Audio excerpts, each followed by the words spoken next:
삼성에서 30년을 바쳐 일했던 한 남자가 있습니다. 그의 이름은 박춘기 가명, 63세. 수십 년간 세계 최고 기업의 한 축을 담당하며 매일 아침 깨끗한 클린룸을 누비고 눈물겹도록 긴 야근에 시달리던 그가 은퇴의 순간 맞이한 자유와 동시에 닥친 공허함 속에서 선택한 길은 바로 택시 운전이었습니다.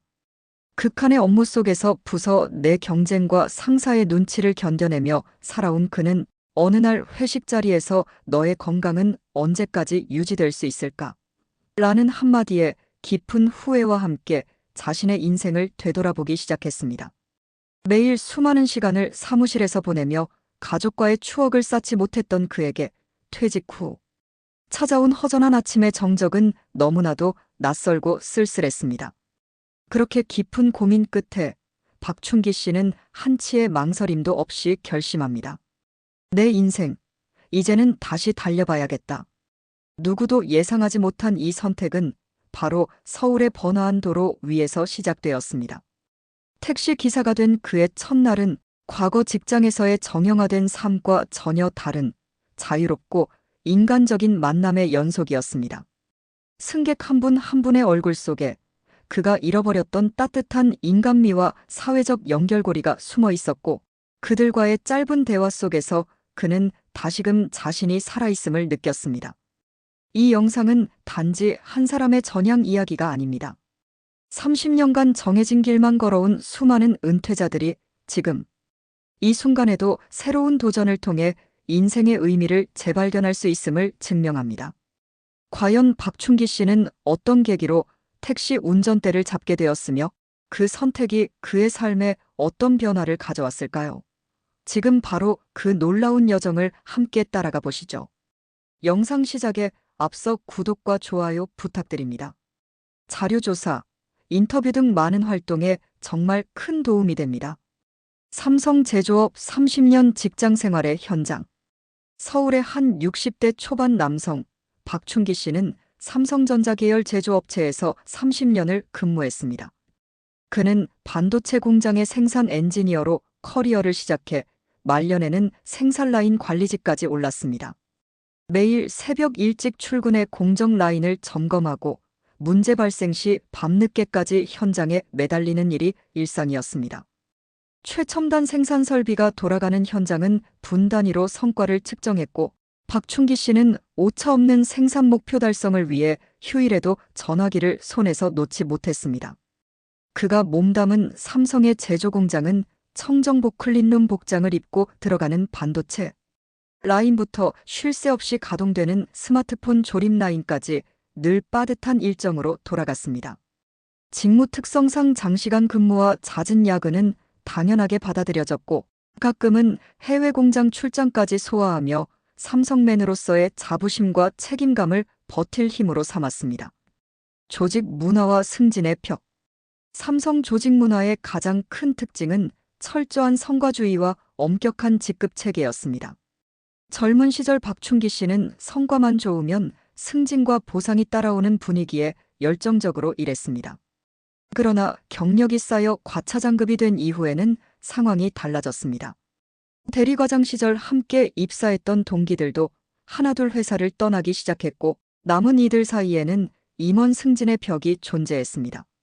삼성전자에서는 보통 만 50세 전후를 기점으로 임원인 상무로 발탁되지 못하면 핵심 보직에서 밀려나기 시작합니다. 실제로 사내에서는 50세 이전에 임원 못 달면 책상 치워야 한다는 말이 공공연했습니다. 박춘기 씨 역시 예외가 아니어서 50대에 접어들 무렵부터는 주요 프로젝트보다는 후배들을 보조하는 역할이 늘고, 조직 개편 때 한직으로 발령받는 등 자리 보전의 압박을 느껴야 했습니다. 선배들이 명예퇴직으로 하나둘 사라져갈 때 그는 마음 한편으로 불안감을 품었지만 가장으로서 책임 때문에 쉽사리 퇴직을 결정할 수도 없는 처지였습니다. 업무 성과와 인사 시스템 경험. 삼성의 인사평가 시스템은 분기별 연간 성과에 따라 직원들을 줄 세우는 방식이었습니다. 박춘기 씨는 그동안 여러 차례 최우수 등급을 받으며 보너스도 탔지만 50대에 들어 성과가 예전만 못하다는 평가를 받으면서부터 연봉 인상률도 떨어졌습니다. 삼성은 일반 직원들에게도 CLSYSTEM이라는 직급 체계를 적용해 일정 연차 이상 진급, 정체 시 조직을 떠나도록 압력을 가하는 문화가 있었습니다. 그는 운 좋게도 회사의 핵심 기술을 오래 담당한 덕분에 정년 직전까지 근무할 수 있었지만 실제로 삼성에서 법정 정년 60세까지 채우는 경우는 드물었습니다. 한국경제인협회 중장년 내일센터 통계에 따르면 국내 중장년층이 희망하는 퇴직 연령은 평균 68.9세이지만 실제 퇴직 연령은 50.5세에 불과했다고 합니다. 법정 정년 60세보다 약 10년 일찍 희망. 은퇴 연령보다 무려 18년이나 먼저 직장을 떠나는 것이 현실인 셈입니다. 삼성처럼 성과주의가 강한 대기업일수록 이러한 조기 퇴직 현상은 심했고 박충기 씨도 언제 내가 명함을 반납하게 될지 모른다는 위기감을 안고 50대 후반의 직장 생활을 보냈습니다. 가족과의 관계, 가장으로서의 삶. 숨가쁜 직장 생활 속에서 박충기 씨의 가정 생활은 늘 2순위로 밀렸습니다. 젊은 시절 그는 회사 일에 몰두하느라 아이들 학교 행사 한 번 참석하지 못했고 야근과 회식으로 늦은 귀가가 잦아 가족들과 식사 자리 갖기도 어려웠습니다. 다행히 배우자는 남편의 헌신을 이해하고 내조해 주었지만 자녀들은 아버지가 늘 바쁘고 집에 없는 존재로 느껴졌습니다. 그러다 보니 집에서는 권위적인 직장 상사가 아닌 어색한 가장이 되어 있었는데 오랜 직장 생활 동안 쌓인 피로와 스트레스로 예민해진 성격 탓에 가족과 사소한 일로 다투는 일도 없지 않았습니다. 그러나 가장으로서 박충기 씨는 경제적 책임만큼은 다해야 한다는 생각이 확고했습니다. 아이들의 교육비, 노부모 부양 등 그에게는 여전히 돈 들어갈 곳이 많았습니다. 실제로 50대 가장 세대는 마처 세대 부모를 부양하는 마지막 세대이자 자식에게 부양받지 못하는 첫 세대라 불리며 자녀 뒷바라지와 부모 봉양을 동시에 짊어진 경우가 흔합니다. 2024년 한 조사에 따르면 1965에서 74년생인 2차 베이비붐 세대의 78.8%가 자녀 또는 부모를 부양하고 있었고 24.1%는 자녀와 부모 모두를 돌보고 있다고 합니다. 박충기 씨 역시 대학원 진학을 준비 중인 막내 자녀와 요양원이 필요한 노모를 책임지고 있어 은퇴 후에도 가장 노릇은 끝나지 않는다는 현실을 깊이 체감하고 있었습니다. 퇴직을 앞둔 불안과 준비, 명예퇴직 제한과 갈등. 박충기 씨가 50대 후반에 접어들자 회사에서는 슬슬 희망퇴직 이야기가 나오기 시작했습니다. 경영진은 조직의 세대교체를 이유로 장기 근속자들에게 명예퇴직을 제안했는데 대상에 박충기 씨도 포함되었습니다. 고심 끝에 그는 정년까지 최대한 버텨보기로 결정했습니다.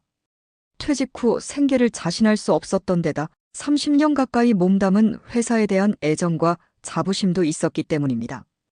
회사에서는 몇 차례 퇴직 권고 면담을 진행하며 퇴직 시 위로금과 전직 지원을 약속했지만 그는 우리 부서 후배들이 아직 준비되지 않았다는 명분으로 시간을 벌었습니다. 그의 이런 선택에는 심리적인 이유도 있었습니다. 삼성맨이라는 사회적 지위가 사라진 뒤 다가올 정체성의 공허함을 감당할 자신이 없었던 것입니다. 다만 회사에 남기로 한 대가로 그는 남은 기간 비교적 중요도가 낮은 프로젝트를 맡거나 한직을 전전해야 했습니다.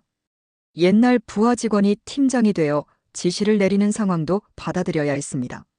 자존심이 상했지만 가족과 생계를 위해 극강의 뻔뻔함이라도 발휘해야겠다고 스스로를 다독였습니다. 주변 동료와 가족의 반응. 동료들은 박충기 씨의 선택에 다양한 반응을 보였습니다. 일부는 우리 나이에 이제 편히 쉬어야지 뭘 더 하냐며 퇴직을 권유했고 또 다른 이들은 끝까지 회사에 남아 후배들을 이끌어달라며 그의 잔류를 반겼습니다. 퇴직을 결정한 동기들은 이미 먼저 떠나 치킨집을 차리거나 소규모 부품회사를 창업하는 등 제2의 인생을 시작하고 있었습니다. 회식 자리에서 만난 동기는 난 퇴직금으로 자영업 시작했는데 만만치 않더라라며 어려움을 토로했고 이는 박춘기 씨에게도 남일이 아니었습니다. 집에서 아내는 당신 건강도 걱정이니 이제 그만둬도 된다면서도 정작 퇴직 후 생활에 대한 구체적 계획이 없다 보니 불안한 눈치였습니다.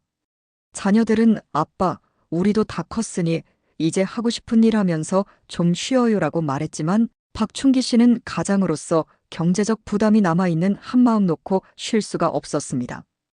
은퇴를 앞둔 그는 가정 내 가장으로서의 역할과 개인으로서의 행복 사이에서 심리적 갈등을 겪었습니다.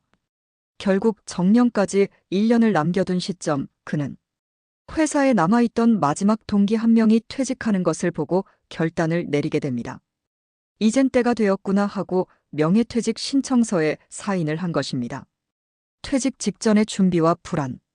퇴직을 결정한 박춘기 씨는 마지막 몇 달 동안 회사가 제공하는 전직 지원 프로그램에 참석했습니다.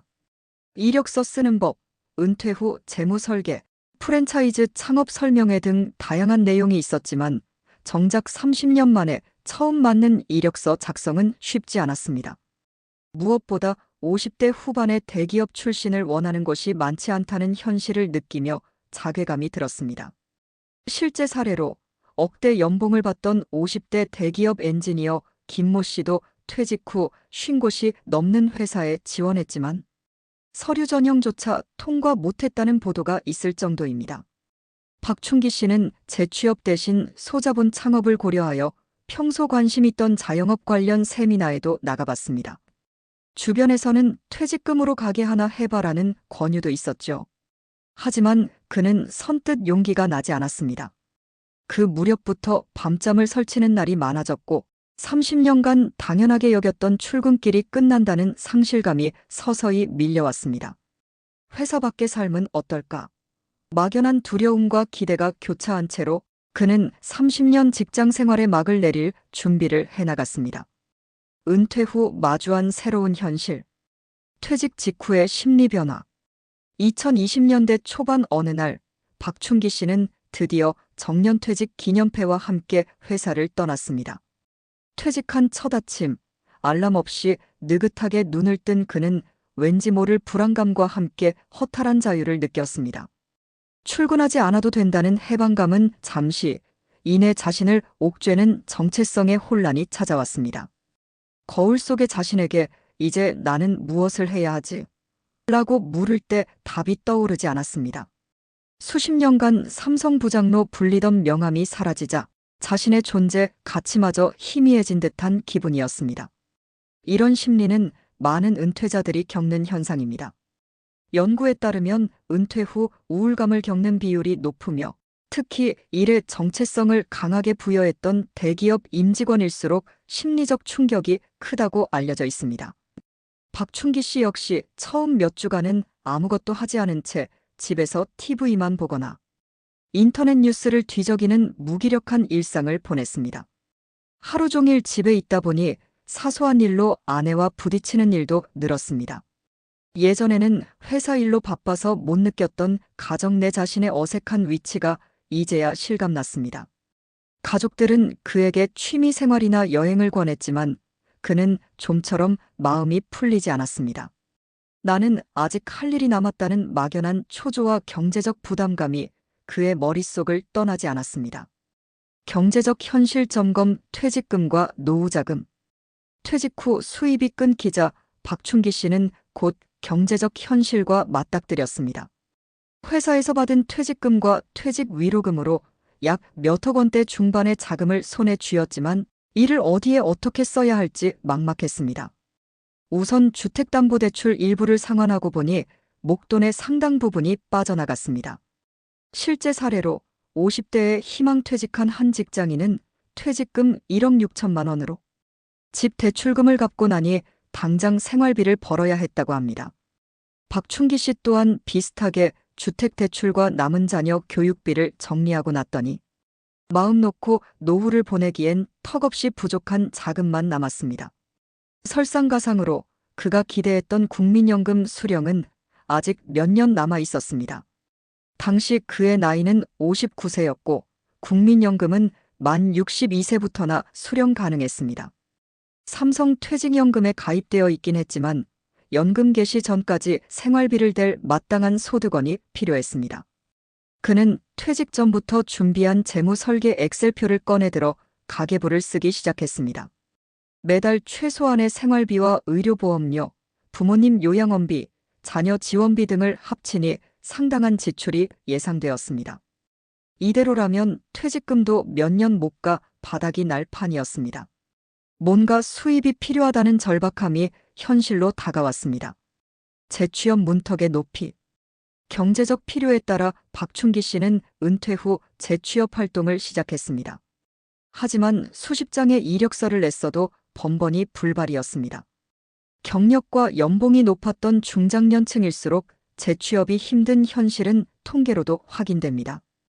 2023년 기준 중장년층이 생각하는 희망 은퇴 시기는 60대 후반이지만 실제로는 50대 초반에 퇴직하며 퇴직자 중 66.8%가 재취업을 시도한다고 합니다. 그러나 나이와 높은 과거 연봉 때문에 문턱이 높아 박춘기 씨 같은 대기업 출신도 중소기업 서류 전형 통과조차 어려운 게 현실이었습니다. 그는 스스로 대기업은커녕 소기업이라도 들어가 가게의 보탬이 되고 싶다는 심정으로 지원을 계속했습니다. 한편으론 아예 다른 길을 찾는 동년배들도 있었습니다. 어떤 지인은 퇴직 후 버스 운전 자격을 취득해 시내버스 기사가 되려고 준비 중이었고, 또 다른 이는 건설 현장 안전관리 계약직으로 일하기 시작했습니다. 이러한 다양한 재취업 노력에도 불구하고 박춘기 씨는 한동안 일자리를 구하지 못한 채 시간만 보내야 했습니다. 면접에서 번번이 듣는 말은 과분한 경력이라 우리와는 안 맞을 것 같다는 정중한 거절이었습니다.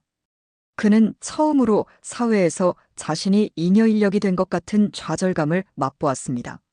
시니어 창업의 꿈과 함정.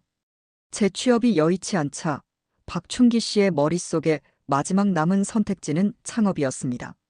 마침 평소 알고 지내던 후배가 소자본 치킨집 프랜차이즈를 제안해왔습니다.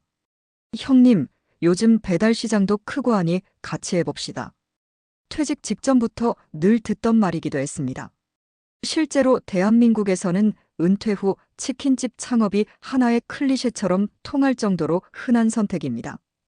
60대 이상 시니어 창업자들이 가장 많이 뛰어드는 업종이 음식 점숙박업이며 진입장벽이 낮아 쉽게 창업하지만 그만큼 폐업률도 높습니다. 한 보도에 따르면 2020년 한 해 60세 이상이 새로 창업한 기업 약 24만 개 중 19만 9천여 개가 폐업하여 신규 시니어 창업 6곳 중 5곳이 문을 닫은 셈이라고 합니다. 이러한 통계를 알게 된 박춘기 씨는 선뜻 치킨집에 투자하기 두려웠습니다. 그러나 마땅한 수입 없이 퇴직금을 깎아먹는 현실도 버틸 수 없었기에 그는 일단 작은 가게 자리를 알아보고 창업 설명회에 참석하는 등 정보를 모았습니다. 결국 퇴직 후 1년째 되던 해 그는 용기를 내어 지인과 함께 서울 외곽에 작은 치킨 오프집을 열었습니다. 사회 경험 많은 내가 장사 하나 못하려는 마음으로 뛰어들었지만 창업은 생각만큼 호락호락하지 않았습니다. 낮에는 재료 손질과 배달의 분대, 밤에는 직접 닭을 튀기고 서빙까지 도맡으며 주 7일 일했지만 코로나19 팬데믹 여파와 인근 경쟁 점포들 때문에 적자는 눈덩이처럼 불어났습니다. 결국 1년 남짓 만에 가게를 정리하면서 그의 퇴직금 상당 부분도 증발하고 말았습니다. 가게 셔터를 내리는 날 박춘기 씨는 직장생활 30년보다 창업 1년이 더 힘들다는 말을 뼈저리게 실감했습니다. 이스라린 실패를 겪고 나니 그에게 남은 선택지는 거의 막다른 골목이나 다름없었습니다. 택시 운전을 선택한 이유. 새로운 돌파구로 떠오른 택시 운전. 치킨집 폐업 후 박춘기 씨는 한동안 멍한 상태로 지냈습니다. 하지만 가족들을 위해 언제까지나 좌절해 있을 수는 없었습니다. 남은 퇴직금과 저축을 최대한 아끼며 생활하던 중 그는 우연히 동네 지인으로부터 택시 운전 이야기를 들었습니다. 우리 아파트에 삼성 다니다 개인 택시 하시는 선배 있어. 생활은 되나 보더라고. 이 말은 그에게 한 줄기 희망처럼 느껴졌습니다. 곰곰이 생각해보니 택시 운전은 특별한 기술이나 큰 초기 자본 없이도 시작할 수 있는 몇 안 되는 일이라는 결론에 이르렀습니다. 실제 통계도 이를 뒷받침합니다. 2023년 통계청 자료를 보면 60세 이상 자영업자가 가장 많이 종사하는 분야 중 하나가 운수업, 택시 화물 운송 등으로 농림어업 다음으로 은퇴자들이 몰리는 업종이라고 합니다. 정부 역시 이 현상을 은퇴자들이 진입, 장벽이 낮은 개인 택시 화물차 택배 운송 등에 몰린 결과라고 분석했습니다. 박춘기 씨는 자신의 경력과 전혀 다른 분야이긴 해도 운전이라면 젊을 때부터 해온 일이고 비교적 자신이 있었습니다. 나이가 들어 힘든 육체 노동보다는 차라리 운전이 낫겠다고 판단한 것입니다. 무엇보다 당장 일자리 공백을 메우고 수입을 올릴 수 있다는 점에서 현실적인 선택처럼 보였습니다. 법인 택시 vs 개인 택시, 그의 선택. 택시업에 뛰어들기로 마음먹고 보니 개인 택시와 법인 택시 두 가지 길이 있었습니다.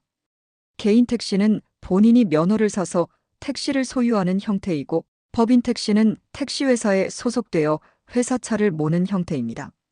개인 택시 면허는 얻기가 까다롭고 초기 비용도 많이 들었습니다. 서울의 경우 개인 택시 면허를 취득하려면 일정 기간 법인 택시 경력을 쌓고 만 60세 이상 등 자격 요건을 충족해야 합니다.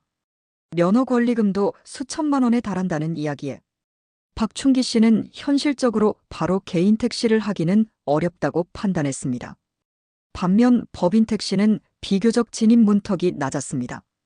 택시회사에서 채용을 하면 차량을 지원받고 일하기 때문에 초기 투자금이 들지 않았고, 산업금 일정 기준 운송 수입만 채우면 안정적으로 일할 수 있다는 점이 매력적이었습니다.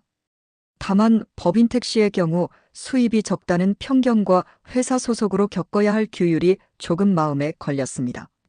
박춘기 씨는 고민 끝에 우선 법인 택시 기사로 출발하기로 결정했습니다. 일단 현업에 뛰어들어 경험을 쌓고 나중에 여건이 되면 개인 택시 면허를 노려보자는 계획이었습니다. 가족들도 이 결정에 동의했습니다. 아내는 처음엔 정말 택시까지 해야 하나 하고 걱정했지만 남편이 의지를 보이자 당신 하고 싶은 대로 해봐요. 대신 안전이 제일이니 무리하지 말아요라고 격려했습니다. 자녀들 역시 아빠가 다시 활기를 찾는 것 같아 다행이라며 응원해 주었습니다. 늘어나는 고령 택시 운전자들. 박춘기 씨의 결정에는 사회적 흐름도 한몫했습니다. 알고 보니 이미 그의 또래나 더 연배의 퇴직자들이 택시업계로 상당수 진출해 있었습니다. 서울의 택시기사 평균 연령은 60대 중반에 이른다는 뉴스를 접했는데 실제 통계를 확인해 보니 놀라운 수준이었습니다. 2024년 초 보도에 따르면 서울시 개인 택시 기사 평균 연령은 64.6세, 법인 택시 기사는 63.1세였습니다. 게다가 65세 이상 고령 택시기사가 전체의 50.3%로 절반을 넘었고 60세 이상으로 범위를 넓히면 73.3%에 달했다고 합니다. 사실상 서울 택시 운전사의 10명 중 7명 이상이 60대 이상인 셈입니다. 40대 이하는 10%도 안 되어 오히려 젊은 택시기사가 찾아보기 힘든 구조였습니다. 이런 현실은 박춘기 씨에게 심리적 안정감을 주었습니다. 나만 늦깎이로 이 길을 선택하는 게 아니구나. 이미 많은 선배들이 하고 있잖아. 그는 동년배가 많은 업종이라면 적응하는데 큰 어려움이 없을 것이라 여겼습니다. 실제 사례로 온라인 커뮤니티에 올라온 한 사연에서는 전직 삼성전자 임원 출신의 70대 택시기사도 있었다고 합니다. 그 기사는 손님에게 자신이 왕년의 삼성 임원이었다며 자랑을 늘어놓았고 심지어 인천 송도에 땅도 많이 가진 부동산 부자라고 했습니다. 손님이 장단을 맞춰주자 그 택시기사는 명절이라고 23,000원의 요금도 받지 않고 무료로 태워주는 훈훈한 일화도 있었다고 합니다. 이처럼 삼성 출신이 택시를 모는 예가 종종 들릴 정도로 이제 퇴직자들의 택시 운전은 낯설지 않은 풍경이 되어가고 있었습니다. 서울법인 택시 기사가 되다. 택시 자격증 취득과 입사 과정. 박춘기 씨는 결심을 굳히자 재빨리 택시 운전자 자격증 취득에 나섰습니다. 서울시 택시 자격 시험은 교통법규, 지리, 안전 등에 관한 필기시험과 간단한 적성 검사로 이루어졌는데 워낙 오랜만에 공부를 하려니 쉽지 않았습니다. 하지만 삼성 재직 시절 각종 교육과 시험을 경험했던 그는 몇 주간 열심히 교재를 보고 모의 시험을 풀며 준비했습니다. 다행히 한 번의 시험에 합격한 그는 서울시에서 요구하는 운전, 적성 정밀 검사도 통과하여 택시 운전 자격을 손에 넣었습니다.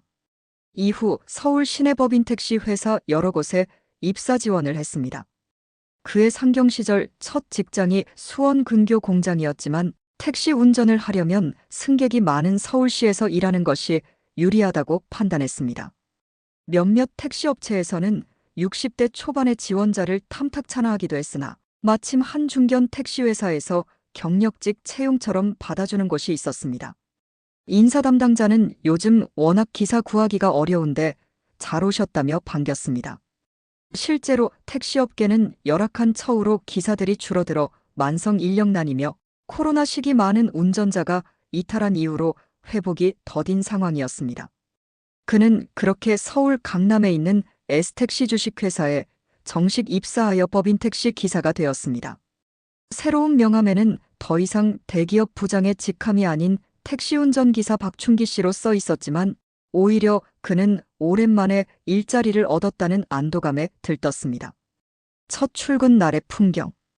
법인 택시 기사로서의 첫 출근 날, 박춘기 씨는 마치 신입사원이 된 기분이었습니다. 새벽 5시, 어둑한 시간에 집을 나서 회사 차고지로 향했습니다. 택시 회사에서는 조 출근 기사들을 위해 간단한 조회를 열고 당부사항을 전달했습니다. 안전 운행 수칙과 차량 점검 사항 등을 듣고 있자니 예전에 공장에서 아침 조회받던 기억이 어렴풋이 겹쳐졌습니다. 곧 그는 배정받은 차량 연식 5년 된 소나타 LPG 택시를 확인했습니다. 회사의 배려로 비교적 차량 상태가 좋은 편이 그에게 주어졌습니다.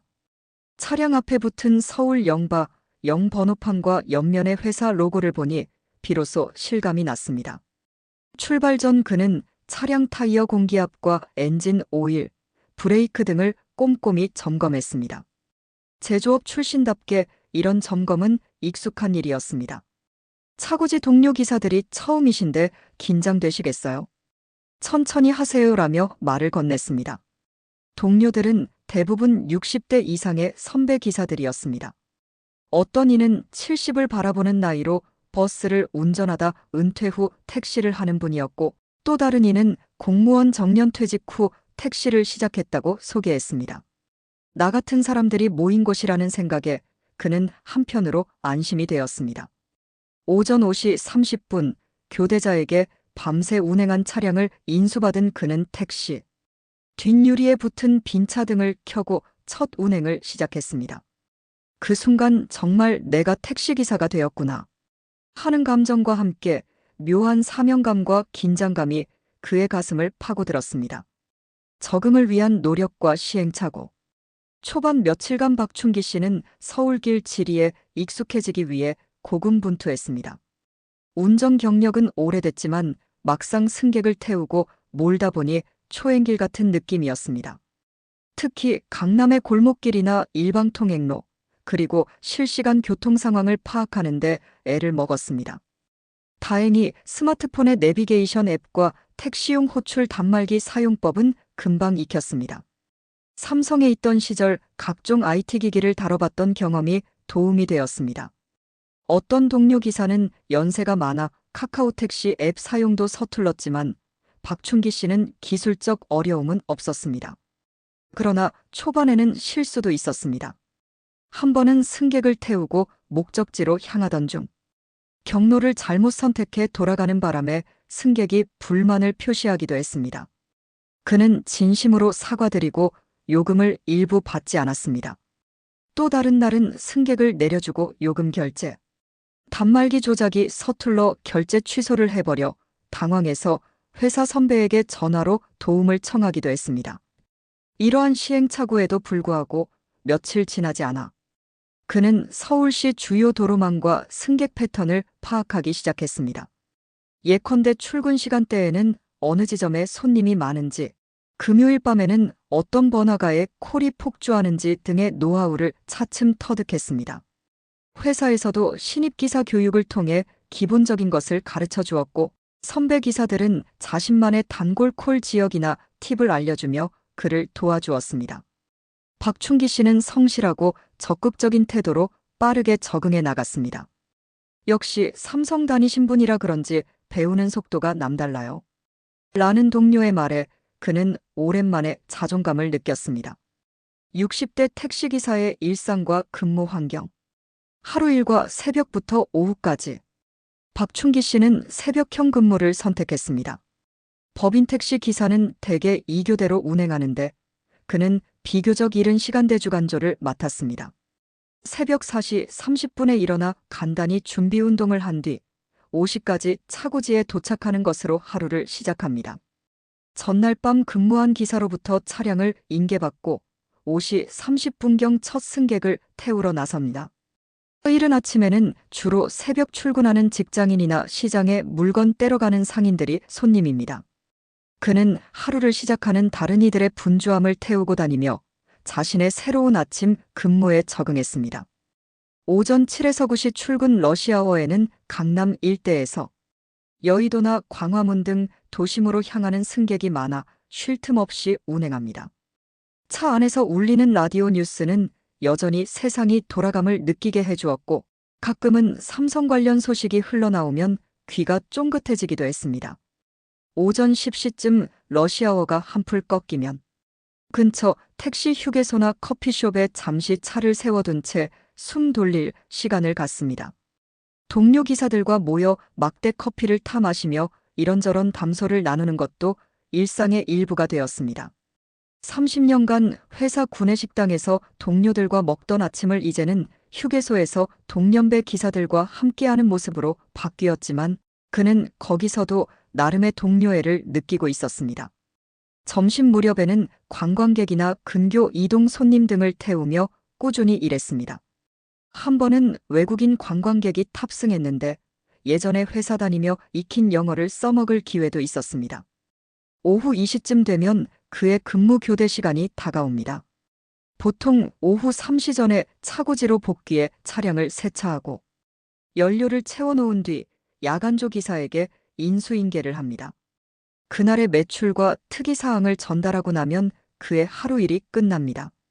보통 오후 3시에서 4시 사이에 퇴근길에 오르는데 예전 삼성 재직 시절엔 상상도 못했던 일은 귀가였습니다.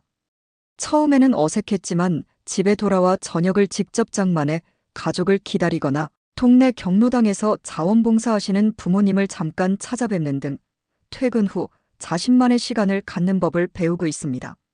이러한 규칙적인 생활 패턴은 오히려 과거 직장 생활 때보다 육체적으로 건강한 루틴을 만들어 주었습니다. 박춘기 씨는 새벽에 일어나고 오후에 일과를 마치니 생각보다 생활이 규칙적으로 돌아가 좋다고 느끼고 있습니다.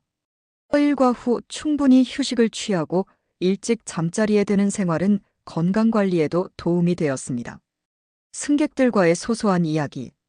택시 기사로 일하면서 박춘기 씨는 하루에도 여러 사람과 마주칩니다. 처음에는 승객과 어떤 대화를 해야 할지 몰라서 어색했지만 곧 자연스레 적응되었습니다. 직장인 손님을 만나면 예전 생각이 나서 오늘도 출근길 막히네요. 저도 직장 다닐 땐 이 시간에 많이 뛰었습니다 하고 말을 붙이기도 합니다. 어떤 중년 승객은 그의 말을 듣고 예전엔 어디 다니셨어요? 물었고 박춘기 씨가 삼성전자 쪽에 있었습니다라고 답하자 깜짝 놀라며 대기업 임원 출신인 줄 알았다고 농담하기도 했습니다. 그는 겸손하게 웃으며 아유, 그냥 평범한 직원이었죠 라고 넘겼지만 마음 한켠엔 옛 직장인 시절의 자부심과 현재 직업 사이에서의 미묘함을 느꼈습니다. 하지만 승객들에게 자신의 과거를 굳이 밝힐 필요는 없다는 생각에 대개는 그냥 웃어넘기곤 합니다. 가끔 술 취한 손님을 태울 때면 적당히 맞장구 치며 응대하는 법도 익혔습니다. 예전 회사 생활에서 다양한 상사를 모시며 쌓은 대인응대 스킬이 여기서도 유용했습니다. 어느 늦은 저녁에는 젊은 손님 2명이 타더니 말다툼을 시작해 곤란한 상황이 있었는데 그는 차분한 어조로 안전을 위해 말씀 좀 줄여주시겠어요? 라고 설득해 큰 문제 없이 넘어간 적도 있습니다. 이렇게 날마다 사람 사는 다양한 모습을 가까이서 접하며 박춘기 씨는 오히려 세상과 더욱 연결되어 있다는 느낌을 받고 있습니다. 책상 앞에서 서류와 씨름하던 과거와 달리 이제는 도로 위 현장에서 사람 냄새를 맡으며 일하는 것이 나쁘지 않았습니다. 건강과 체력 관리.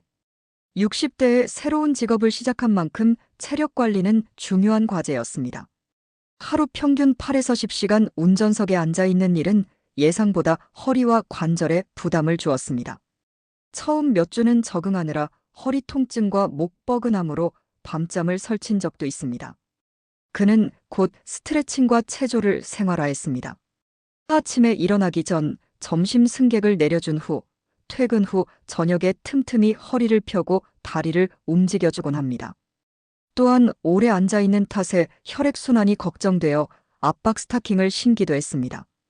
회사에서도 고령 기사들을 위해 정기적으로 건강검진을 지원하고 2년에 한 번씩 적성검사를 받아야 했습니다. 그는 이를 적극 활용해 자신의 건강 상태를 점검하고 있습니다. 식사도 규칙적으로 하려 노력합니다. 예전엔 회식으로 기름진 음식을 자주 먹었지만 이제는 혼밥 도시락을 싸다니며 가벼운 식단을 유지합니다. 이 덕에 체중이 5kg 줄고 혈압 수치도 안정되었다고 합니다. 다만 불규칙한 승객 운송으로 끼니를 거르는 날엔 저녁에 폭식하지 않도록 신경 쓰고 있습니다. 무엇보다 중요한 것은 수면입니다. 새벽 근무를 위해 그는 밤 9시 무렵이면 잠자리에 드는데 처음엔 잠이 쉽게 오지 않았지만 지금은 피곤해서인지 누우면 금세 잠들곤 합니다. 주변에서는 밤일 안 하니 건강은 오래가겠다고 부러워합니다. 실제로 택시 기사들 사이에서도 밤근무 야간조는 수입은 좀 더 나아도 건강에 무리가 가기 때문에 박춘기 씨처럼 주간조를 선호하는 이들이 많습니다. 그는 당장의 돈보다는 꾸준히 일할 장기 지속 가능성을 택했습니다. 건강해야 운전도 하지라는 것이 그의 신조입니다. 수입과 근로 조건의 현실. 법인 택시 기사월 수입의 실상. 박춘기 씨가 택시 운전을 시작하기 전 가장 궁금했던 것은 수입이었습니다. 실제로 택시를 해서 얼마나 벌 수 있을까? 그는 주변 선배 기사들과 업계 뉴스를 통해 대략적인 수입 구조를 파악했습니다. 법인 택시 기사는 기본적으로 회사로부터 기본급을 받고 하루 기준 운송 수입금 일명 산업금을 초과 달성한 부분에 대해 일정 비율 인센티브를 받는 형태였습니다. 예를 들어 박춘기 씨의 회사는 하루 기준금이 약 15만 원으로 설정되어 있고 그 이상 번 금액의 50%를 성과급으로 기사에게 배분했습니다. 박춘기 씨의 경우 주간 근무로 한 달 약 25일 일하면 월 기준금이 375만 원 정도이고 만약 매일 초과 수입을 5만 원씩 올린다면 추가 성과급으로 약 62만 5천 원을 받는 시기였습니다. 이를 모두 합치면 월 약 437만 원이 되는 계산이지만 현실은 그렇게 쉽지 않습니다. 실제 국토교통부의 조사에 따르면 법인 택시 기사들의 월 평균 소득은 약 220만 원 수준이라고 합니다. 이 수치는 박춘기 씨가 삼성 재직 시절 받던 월급의 일부에 불과했지만 예상했던 범위이기도 했습니다. 그는 첫 달에 열심히 뛰어 기준금을 달성하여 약 250만 원가량을 손에 쥐었습니다. 초과 근무나 심야 운행을 하지 않고 얻은 수입치고는 나쁘지 않다고 스스로 위안했습니다. 그러나 본격적으로 운전에 익숙해진 몇 달째부터는 서울. 택시 승객이 코로나 이전만큼 완전히 회복되지 않아 기준금 채우기도 빠듯한 날이 생겼습니다. 어떤 날은 장시간 공치는 바람에 회사에 납부해야 할 기준금을 못 채워 월급에서 까이는 경우도 있었고 또 어떤 달은 운 좋게 콜이 몰려 평균 이상의 수입을 올리기도 했습니다. 대체로 그의 월 실수령액은 200만에서 250만 원 선을 오르내렸습니다. 한 언론 보도에서는 하루 종일 일해 30만 원 매출을 올리면 회사가 절반 이상을 가져가고 기사에게 남는 건 월 300여만 원 정도인데 이는 택시기사 평균 나이 63세인 분들이 일상을 모두 바쳐도 얻기 어려운 액수라고 지적합니다. 그 말대로 박춘기 씨 역시 월 300만 원을 벌어본 적은 아직 없습니다. 몸이 허락한다 해도 12시간 넘게 밤까지 일해야 가능한 금액이라 그는 큰 욕심을 부리지 않습니다. 경제적으로 보면 그는 과거 대기업 시절과는 비교할 수 없는 소득 감소를 겪고 있습니다. 한때 연봉 1억 원대까지 받았던 시절과 비교하면 현재 소득은 4분의 1 이하로 줄었습니다. 그럼에도 그의 가족은 그를 응원하고 있습니다. 아내는 예전엔 돈은 많이 벌었어도 남편 얼굴 보기 힘들었는데 이제는 돈이 좀 적어도 당신이 곁에 있어 좋다고 말합니다. 박춘기 씨도 돈보다 가족과 함께 저녁을 보낼 시간이 생긴 점을 소득의 감소와 맞바꾸었다고 생각합니다. 그래도 가장으로서 부족한 수입은 늘 마음에 걸립니다. 생활비는 아끼고 아껴도 빠듯하여 부족한 부분은 퇴직금 잔액과 아내의 적은 생활비용, 아르바이트 소득으로 메꾸고 있습니다. 다행히 곧 만 62세가 되어 국민연금을 받기 시작하면 월 80여만 원 정도의 연금 수입이 추가될 예정이라 한숨을 덜 수 있을 것 같습니다. 그는 개인 택시 전환도 고민 중입니다. 개인 택시를 하면 일한 만큼 모두 본인 수입이 되기에 월 수입 300만 원 이상도 가능하다고 들었습니다. 그러나 현재 모은 돈으로는 개인 택시 면허 구입이 부담되고 무엇보다 65세 이후까지 현업을 계속할 체력이 뒷받침될지 미지수라 섣불리 결정하지 못하고 있습니다. 일단은 현재 소속 회사에서 안정적으로 근무하며 건강이 허락하는 선에서 70세 전후까지 일하는 것을 1차 목표로 삼았습니다. 직업 만족도와 자부심. 수입 면에서는 다소 아쉬움이 있지만 박춘기 씨는 택시기사라는 새로운 직업에 대한 만족도를 조금씩 느끼고 있습니다. 직장인 시절엔 매일 치열한 경쟁과 상사 눈치를 보며 스트레스에 시달렸지만 이제는 내가 곧 사장인 프리랜서 같은 느낌으로 일합니다. 물론 법인 소속이라 회사 규정은 있지만 도로 위에서 운전대를 잡고 있을 때만큼은 온전히 자신에게 달려 있습니다. 그는 이 점이 마음에 들었습니다. 한 번은 비 오는 날 교통체증 속에서 상무급 옛 상사의 차량과 나란히 신호에 걸린 적이 있었습니다. 그 상사는 운전기사가 딸린 검은 세단 뒷좌석에 앉아 있었는데 박춘기 씨는 자신이 운전대를 잡고 있음에도 이상하게도 그때 느낀 마음의 여유가 좋았습니다. 예전 같으면 상사를 보면 긴장부터 했겠지만 이제는 서로 다른 길을 가는 처지가 된 것입니다. 그는 창밖을 보며 나는 내 길을 가고 있다는 자존감을 되새겼습니다.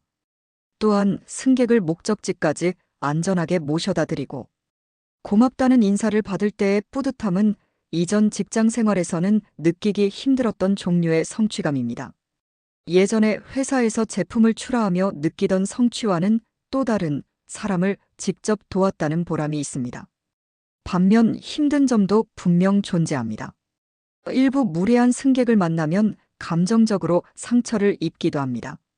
특히 늦은 밤 만취 승객이나 폭언을 퍼붓는 진상. 고객을 태웠을 때는 봉급생활자 시절 겪던 스트레스와는 다른 차원의 스트레스가 밀려옵니다. 그럴 때면 내가 이 나이에 이런 수모를 당하며 일해야 하나 싶은 자괴감이 들기도 합니다. 그러나 그는 그러한 순간들을 서비스업에 대한 배움으로 받아들이려 노력합니다. 한 번은 젊은 승객의 무리한 요구에도 끝까지 미소로 응대했더니 며칠 후 그 승객이 지인들과 다시 그를 호출해 주어 단골 손님이 되어준 적도 있습니다. 그는 진심을 다하면 통한다는 것을 새삼 깨달았다고 합니다. 또한 이 직업을 통해 세상의 다양한 사람들과 접하며 시야가 넓어진 점도 만족스러운 부분입니다. 예전에는 회사와 집만 오갔던 그가 이제는 거리의 작은 가게들, 역 주변을 배회하는 노숙인들, 새벽 시장 상인들의 삶의 모습 등 사회 각층의 현실을 눈으로 보고 느끼게 되었습니다. 이를 통해 그는 자신의 삶을 더욱 겸허하고 감사하는 마음으로 바라보게 되었습니다. 요즘 박춘기 씨는 가끔 동료 기사들과 자부심 어린 농담을 주고받습니다. 우리도 서울 시민발이 되어 경제를 움직이는 핵심 노동자야라며 웃는 것입니다. 실제로 택시 등 운수업은 도시 기능을 유지하는 필수 서비스입니다. 그는 자신이 미약하나마 사회에 기여하고 있다는 생각에 뿌듯함을 갖습니다. 이는 은퇴 직후 느꼈던 무력감과는 정반대의 감정입니다.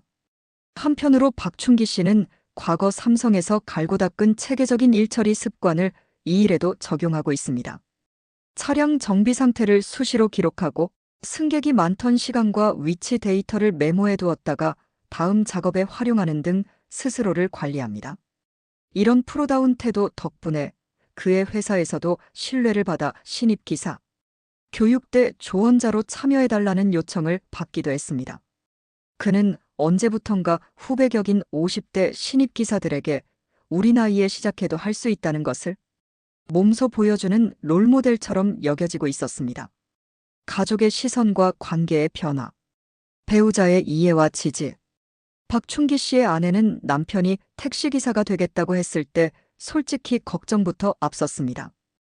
혹여 밤늦게 일하다 사고라도 나지 않을까, 사회적으로 무시당하지는 않을까 노심초사했습니다. 하지만 남편의 우울감이 택시 운전을 시작하면서 눈에 띄게 줄고 표정이 밝아지는 걸 보자 차츰 안도하게 되었습니다. 이젠 그가 피곤한 몸으로 들어오면 따뜻한 저녁밥을 차려주며 오늘도 수고 많았어요 라고 응원해줍니다.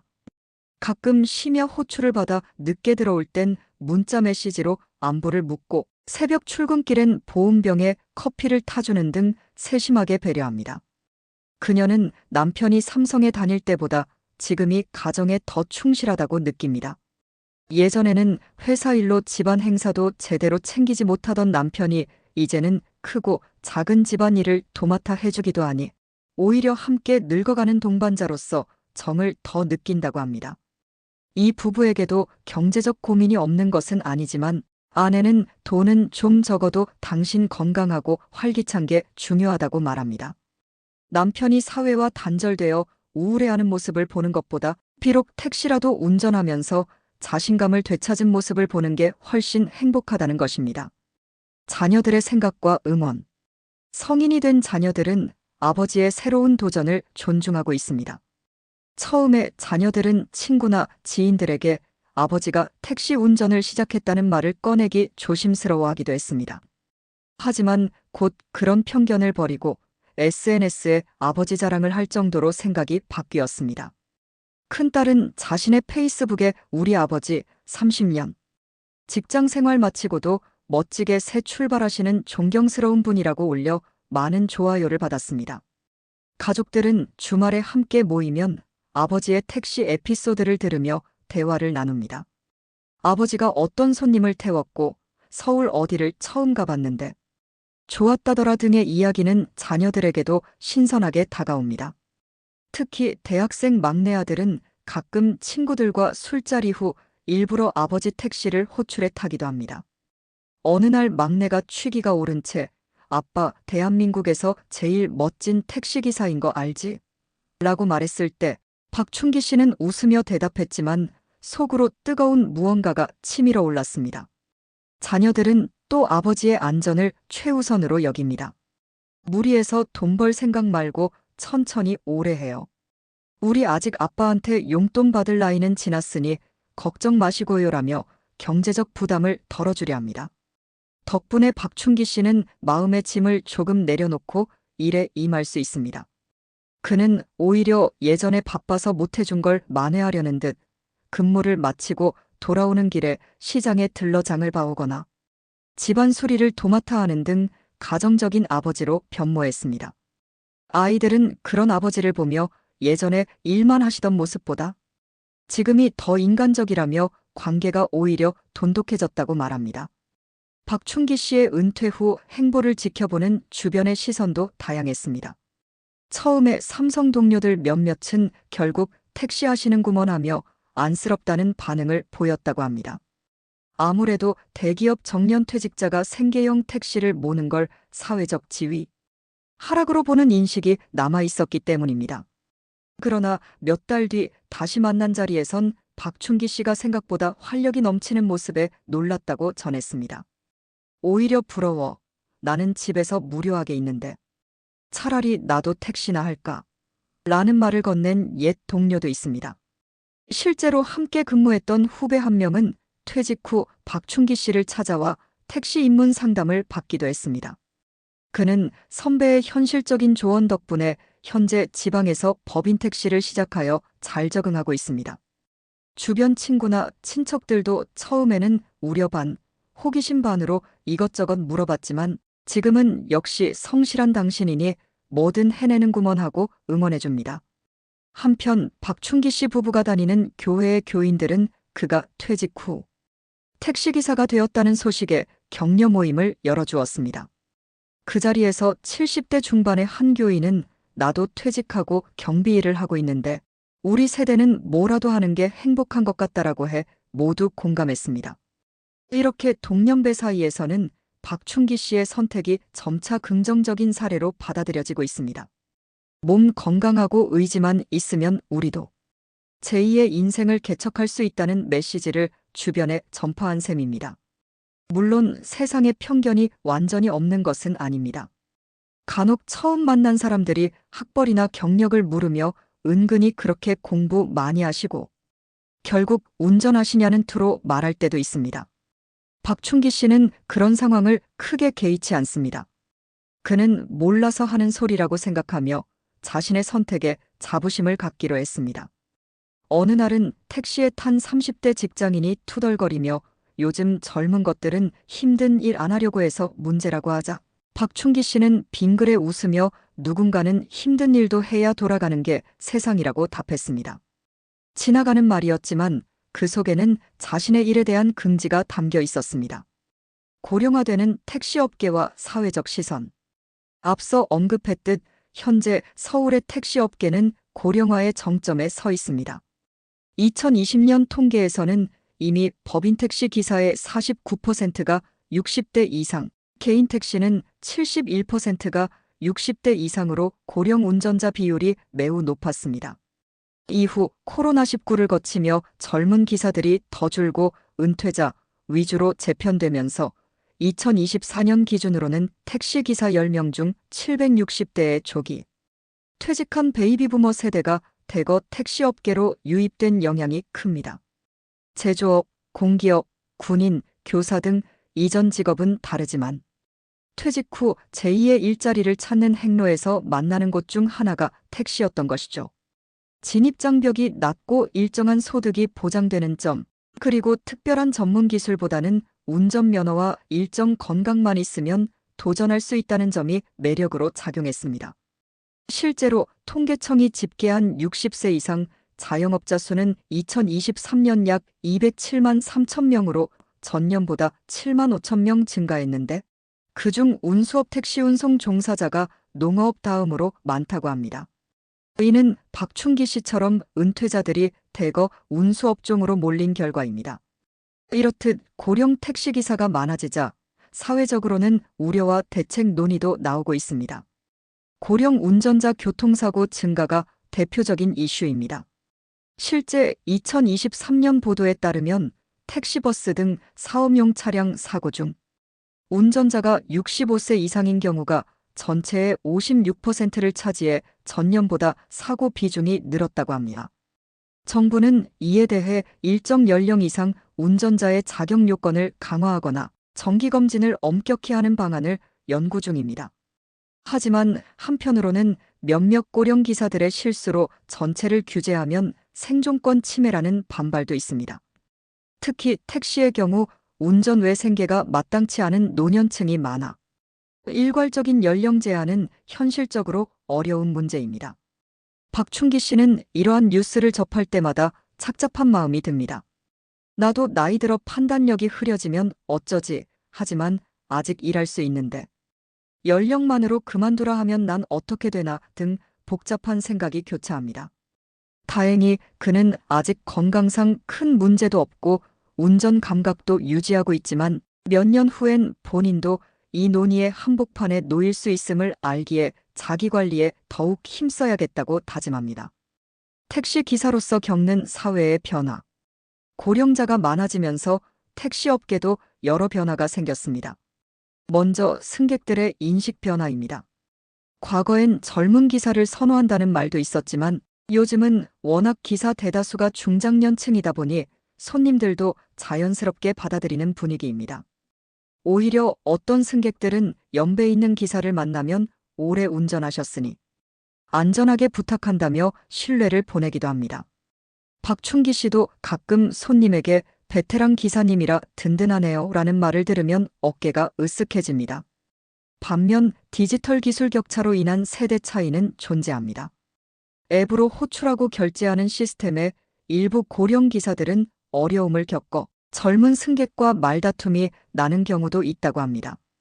박춘기 씨는 IT 활용에 비교적 능숙한 편이라 이런 문제는 없지만 회사 차원에서도 태블릿 내비 교육 등을 수시로 실시해 고령 기사들을 지원하고 있습니다.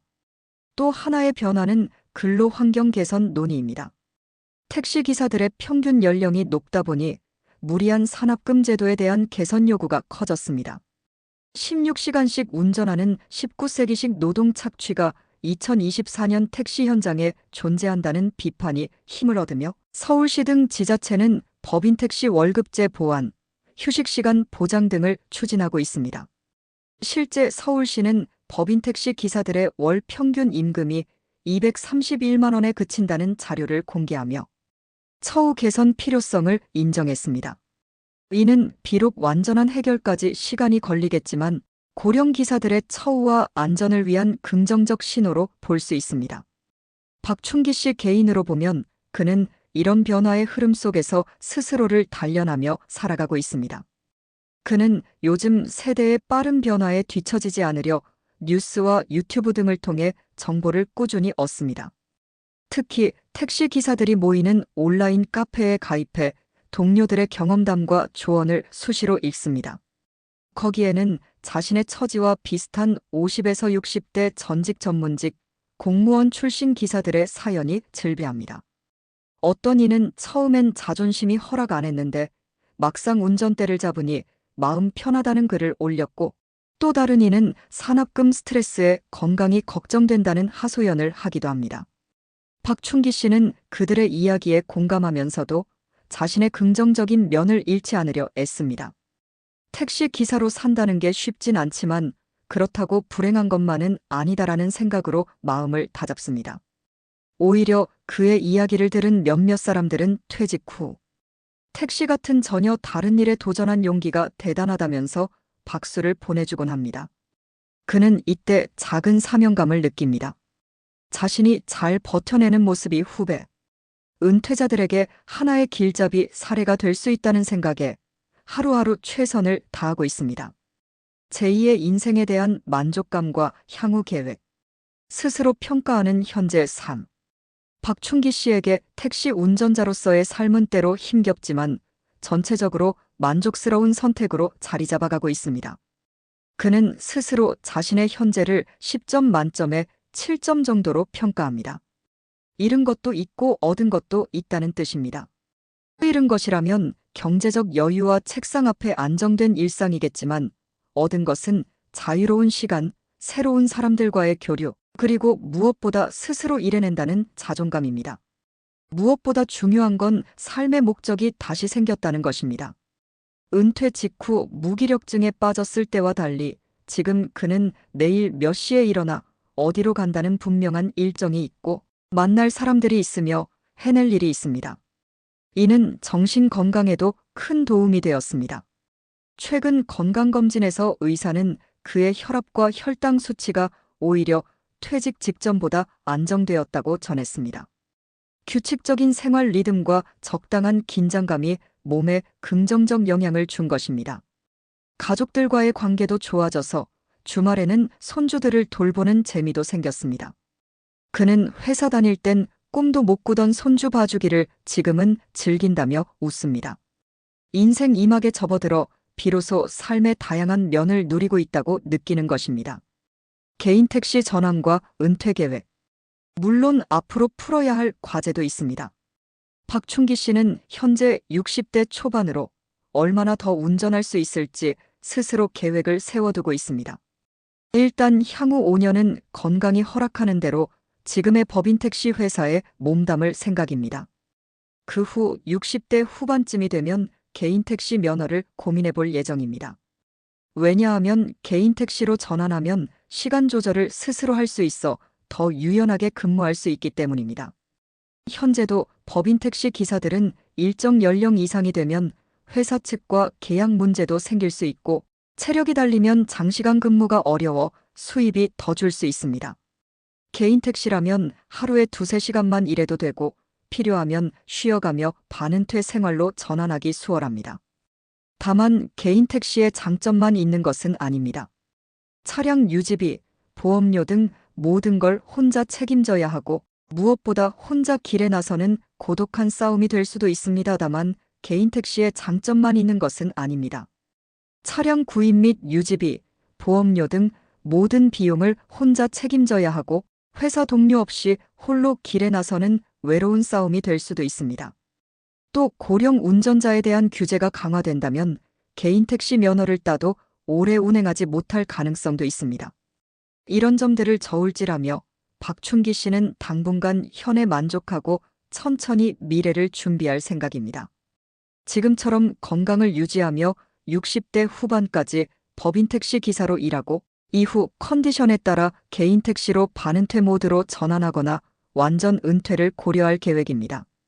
그는 지금 하는 일을 억지로 노년까지 붙잡고 있을 생각은 없다. 다만 내 스스로 만족하고 할 수 있을 때까지는 최선을 다할 뿐이라고 말합니다. 이미 한 차례 은퇴를 경험한 그이기에 두 번째 은퇴를 언제, 어떻게 할지에 대해서도 담담하게 대비하는 모습입니다. 후배 세대에게 전하는 메시지. 박춘기 씨의 이야기는 주변 동료나 후배들에게 많은 시사점을 주고 있습니다. 함께 회사를 다녔던 후배들은 그의 경험을 들으며 노후를 어떻게 대비할지 진지하게 고민하게 되었다고 합니다. 무엇보다 박춘기 씨는 회사 밖에 살고 충분히 의미 있고 행복할 수 있다는 메시지를 몸소 보여주었습니다. 그는 가끔 예전 후배들에게 연락을 받으면 이렇게 조언합니다. 현직에 있을 때 미리미리 은퇴 준비를 해라. 돈도 중요하지만 은퇴 후 무엇을 하며 살지 계획을 세우는 게 더 중요하다. 자신이 택시 운전을 선택한 이유도 결국 할 일이 필요해서였던 만큼 후배들도 퇴직 후 몰두할 수 있는 취미나 일거리를 갖춰두라고 당부합니다. 또한 명함이 내 가치의 전부가 아니다라는 말도 잊지 않습니다. 한때 연봉 1억을 받던 삼성맨도 퇴직 후 알바 자리 찾기 어려운 현실에서 자신을 지탱해 줄 것은 직함이 아닌 나 자신이라는 깨달음을 전하는 것입니다. 30년간 한 길만 걸었던 삼성 제조업 베테랑 박춘기 씨는 예기치 않게 택시기사라는 새로운 인생의 챕터를 열었습니다. 퇴직 전후의 심리적 변화, 가족관계의 재조정, 조직 문화에서의 갈등과 좌절, 그리고 노후 설계의 난관까지 그의 여정에는 대한민국 50에서 60대 직장인들이 공감할 만한 현실들이 오롯이 담겨 있습니다. 동시에 은퇴 이후에도 일하는 인간으로서 삶을 지속하고자 택시 운전을 선택한 그의 이야기는 급속한 고령화와 평생 현역 시대를 맞이한 오늘날 우리 사회에 중요한 화두를 던집니다. 박춘기 씨는 스스로 원하든 아니든 두 번의 커리어를 살아가게 되었습니다. 첫 번째 커리어에서는 세계적 기업의 톱니바퀴로 치열하게 달렸고 두 번째 커리어에서는 도시의 도로를 달리며 사람들과 삶을 나누고 있습니다. 비록 수입은 줄고 지위는 변했지만 그는 삶의 의미를 새롭게 찾았습니다. 퇴직은 끝이 아니라 또 다른 시작이라는 흔한 말이 그의 땀과 경험으로 더욱 설득력 있게 다가옵니다. 박춘기 씨의 하루하루는 아직도 진행형입니다. 이른 새벽 서울 거리를 달리는 그의 택시는 단순한 교통수단을 넘어 은퇴와 제도전의 상징적인 공간이 되었습니다. 거기엔 그의 과거와 현재, 그리고 앞으로 나아갈 미래가 공존합니다. 그는 오늘도 운전대를 잡으며 다짐합니다. 내 인생 2막은 내가 개척해 나간다. 이러한 그의 도전과 적응은 동시대를 살아가는 많은 이들에게 용기와 통찰을 줍니다. 현실의 벽에 부딪혀도 다시 일어나 운전대를 잡은 한 남성의 이야기는 은퇴를 앞둔 세대에게 앞으로 써나갈 자신만의 이야기를 생각해보게 하는 거울이 될 것입니다. 박춘기 씨의 진솔한 경험담과 함께 제시된 다양한 통계와 사례들은 비슷한 길을 걸을 누군가에게 현실적인 이정표가 되어줄 것입니다.